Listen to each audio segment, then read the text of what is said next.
विभाजन, यूक्लिड विभाजन एल्गोरिथम विधि।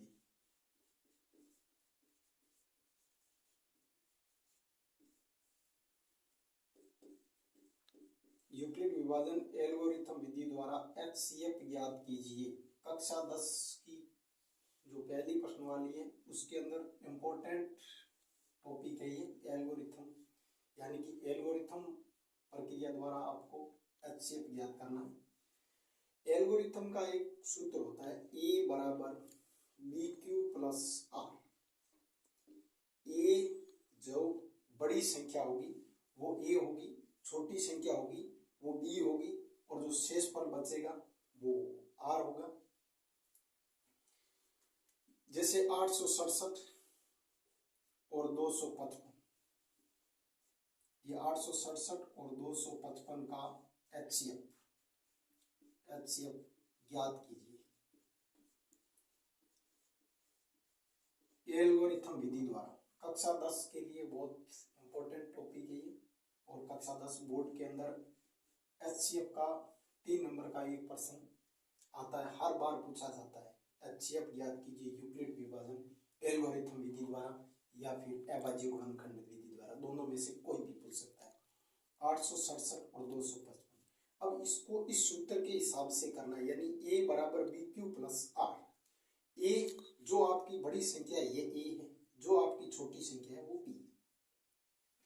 अब आप इस 255 ये B है, B का भाग देना है। इसका मतलब क्या है कि BQ को गुणा करने पर और R जोड़ने पर A के इक्वल आना चाहिए, यानी A के बराबर आना चाहिए। और ये तभी आ सकता है जब आप B का भाग इस A के अंदर दोगे और इसका जो जितनी बार भाग जाएगा वापिस उसको गुणा करोगे, शेषफल को ऐड करोगे, वापिस ये इतने ही आएंगे। तो ये 867 बराबर 255। अभी हमारे पास Q है नहीं और R भी है नहीं। अब Q और R ज्ञात करने के लिए, यानी 867 के अंदर 255 का भाग दे दीजिए। ये 867 है, इसके अंदर 255 का भाग दे दिया, ये भाग जाएगा 3 बार, 765। ये आगे 765, 2 0 102।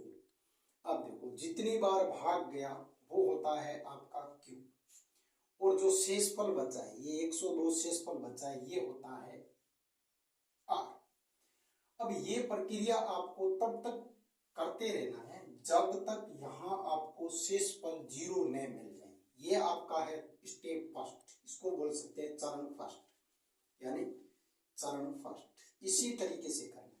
और जहां R क्या है, B क्या है, B R से बड़ी है और B R से बड़ी होनी भी चाहिए। अगर B R से बड़ी नहीं है तो फिर आप भाग वहीं कंप्लीट हो जाएगा। अब सेकंड चरण में क्या होता है, चरण नंबर द्वितीय। सेकंड चरण, पहले चरण में तो ये A था ये B, दूसरे चरण में क्या होगा, इसका जो B होता है वो उस दूसरे चरण का A होगा, ये A, और इसका जो शेषफल था यानी R था वो इसका B हो जाएगा। ये 102 शेषफल, Q हमारे पास है नहीं, R हमारे पास है, यानी कि प्रथम चरण का जो B था वो द्वितीय चरण का A हो जाएगा। प्रथम चरण का जो R था यानी शेषफल था वो द्वितीय चरण का B हो जाएगा। अब वही प्रक्रिया 255 में 102 का भाग दे दीजिए, ये 255 है, इसमें 102 का भाग दिया, भाग गया 2 बार, 2 दूनी 4, 0 2, पीछे बचे 1 5 51। ये आगे कितनी बार गया भाग, 2 बार, यहाँ कितने आए 51। ठीक। अब देखिए चरण नंबर 3, आपको तब तक चलते रहना है जब तक यहाँ 0 नहीं मिल जाए। यहाँ 0 मिलते ही आपकी विधि कंप्लीट हो जाएगी। अब तीसरे चरण में क्या है, दूसरे चरण का जो B है वो तीसरे चरण का हो जाएगा A, और दूसरे चरण का जो शेषफल R है वो हो जाएगा इसका B।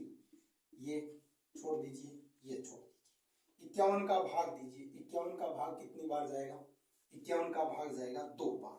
102 में 51 का भाग 2 बार जाता है, 51 का 51, 51 दूनी 102, शेषफल बचेगा 0। यहाँ मिल गया आपको 0। अब देखिए इसका जो B है यानी कि आपके अंतिम चरण का जो बी है, अंतिम चरण का बी है वही HCF है, वही HCF है। इसका अंतिम चरण का बी क्या है, 51 है। यानी कि HCF कितना होगा, 51। 51 ऐसी संख्या है जो इन दोनों को पूरी बार विभाजित कर सकती है।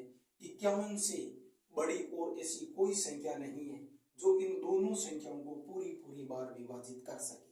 ये यूक्लिड विभाजन प्रमेय का एल्गोरिथम विधि द्वारा कक्षा 10 की प्रथम प्रश्न वाली कक्षा 10 के अंदर माध्यमिक शिक्षा बोर्ड हर साल ये प्रश्न पूछता है। बहुत ही इंपॉर्टेंट टॉपिक है, 3 या 4 नंबर का पूछता है। यूक्लिड विभाजन एल्गोरिथम विधि द्वारा HCF ज्ञात कीजिए।